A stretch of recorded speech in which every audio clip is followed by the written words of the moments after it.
Well, today is going to be an interesting case. I'm going to talk about a case I recently worked with where the owner owns a very nice S corporation, had sons.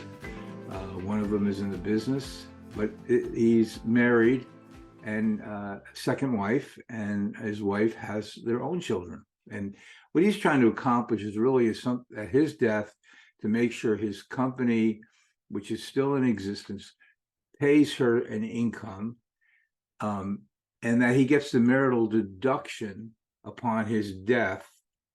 But then ultimately at her death, it passes to the son. So this is a good case study. I run across it all the time, but I realize a lot of planners are not accustomed to this, so they could catch themselves kind of in a pickle if they're not aware of it. So today, this very short video is just to make you aware of this existence of this situation. So to do this, I'm going to bring up the case and we're going to go from here. Okay. So it's the blended family and the S corporation, quite a combination. By the way, there's a great book, Yours, Mine, and Ours by Paul Hood. I would get it. It's really about planning in a blended family arrangement. It's really well, like everything else that Paul does, it's very well written. But I think planners should read this because we have quite a population with blended families.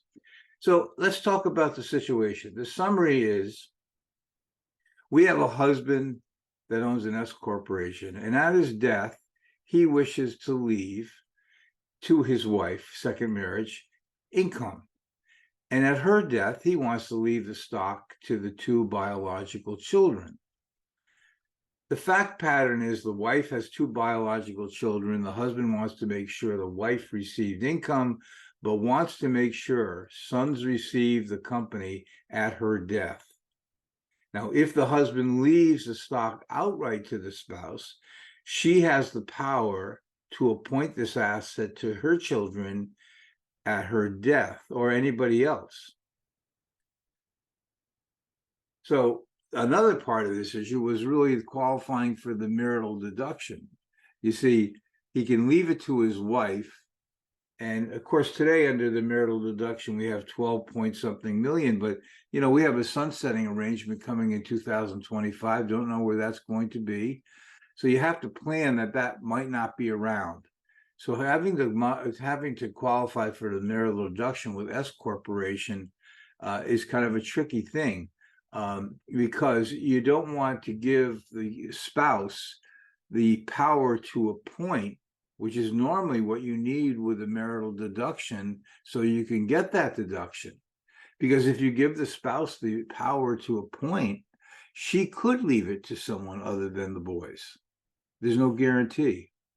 So with a power of appointment trust, which would qualify for the marital deduction, but it would not guarantee final distribution to the boys, his children.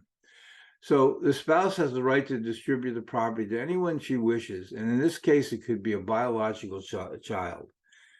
So again, there's no guarantee here.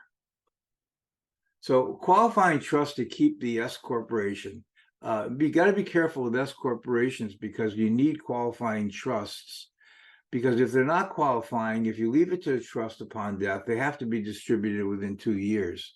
So this is where you really need a good attorney that's used to doing this type of planning, because you got to have the right trust to qualify for the S corporation, qualify for the QTIP, which we're going to talk about, and still give that income to that family. So the important is to keep the S election qualified for the purpose of the pass-through income to the spouse. So a qualified terminal interest trust, or we call it a QTIP, where it allows the income distribution annually, or at least annually, but in this case, we'll do it quarterly. We want the trust to qualify to take in S corporate trust, and we call that a small business trust, qualified subchapter S corporation, and an electing small business trust. And again, this is where the attorney comes into play when they write the document to make sure the S corporation qualifies and the trust qualifies for the corporation. The trust owns the S corporation, so it can elect distributions from the corporation. And the spouse will be taxed on the non-distributive income. The spouse will receive income. The corpus will be distributed to the father's biological children at death by doing this particular type of planning, versus an appointment trust where, again, there's no guarantee. And again, the big guarantee here is there's three things here: getting the income to the spouse, qualifying for the S corporation, and getting the marital deduction, actually four. And then the fourth thing is to make sure the S corporation gets to the children, the boys. So it kind of looks like this, how bypassed and QTIP trust work. We've all seen these AB trusts. Well, over here in the QTIP, where, you know, this is kind of a popular way of working with blended families, where you want to protect your spouse for income and give them the assets to use as they live. But upon your death, for the most part, most of us don't want to fund our stepchildren's lives. We want to fund our own children. Pretty natural way of thinking.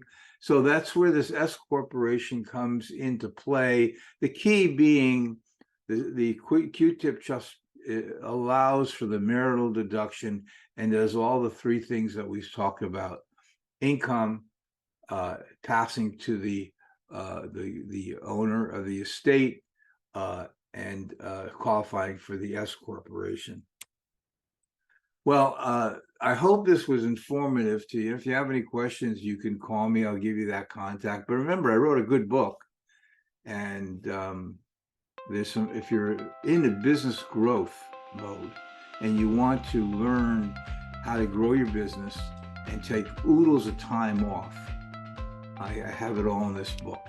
And any profits go to the Wounded Warrior Foundation or other veterans group, and you can go to Amazon and you could buy the Kindle or the paper book. The paperback might even be less expensive now.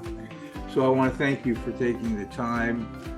If you would like to get in touch with me, you can call me at 203-530-6615 or email me at tperrone@necgginc.com. And thank you for taking the time.